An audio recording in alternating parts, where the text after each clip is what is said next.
My friends trapped me in another prison with a challenge to break out of it. But the issue was, this one looked impossible. It's completely built of bedrock using cheats and only has one exit. My friends decided to give me a one-word clue though. TNT. Would I be able to escape or would I be stuck here forever? Let's find out. I began by looking around the starting room. It was a bedrock box with two main platforms. It was clear I somehow needed to get from the platform I was standing on onto the opposite one. But the main issue was that the jump from here to the glowstone was definitely too big. I began by looking around for clues, but nothing was initially obvious. I needed a way to get across the bridge. I checked the chest in the brewing stand and had all the greens I needed for an awkward potion, but nothing to turn it into something useful like speed. So I continued to look around until I noticed a rabbit's foot way above me. I broke the chest and soul sand to be able to reach the item frame, but it was no use. But then I realized the chest block is actually 1 pixel smaller than the soul sand. So I switched the placement and I was just about able to reach it. Initially the rabbit's foot seemed useless, but after some further thought, I remembered that a rabbit's foot could actually be used for a potion recipe.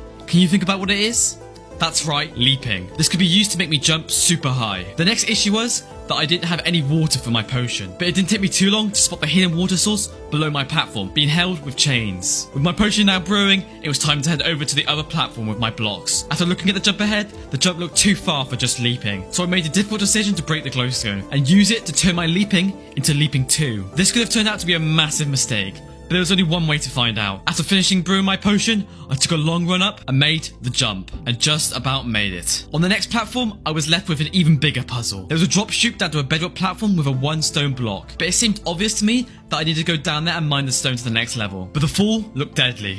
Fortunately, when the sides had a bedrock crying obsidian alternating pattern all the way down, which I used to count the amount of blocks I'd fall. And sure enough, it added up exactly to 23, which was the perfect amount to die 4 damage. There was also a suspicious cow pit with 1, 2, 3, 4, 5, 6, 7 cows and a horse. Slightly confused, I had to look around the pit to see if there was something, when I suddenly fell. This wasn't good. There was no ladder out and there was no exit. That's when I spotted the crafting table on the wall. So I started to kill the cows because I had a plan. So you see, you can kill these cows and craft leather boots using the crafting table. And I would just be able to survive the fall. So after killing the cows, I was left with 4 leather, just perfect for boots. I then had to figure out how to get out of the box and decided that going onto the horse and jumping out was my best bet. And sure enough, it worked. Then I went to craft my boots, but I just couldn't reach the table.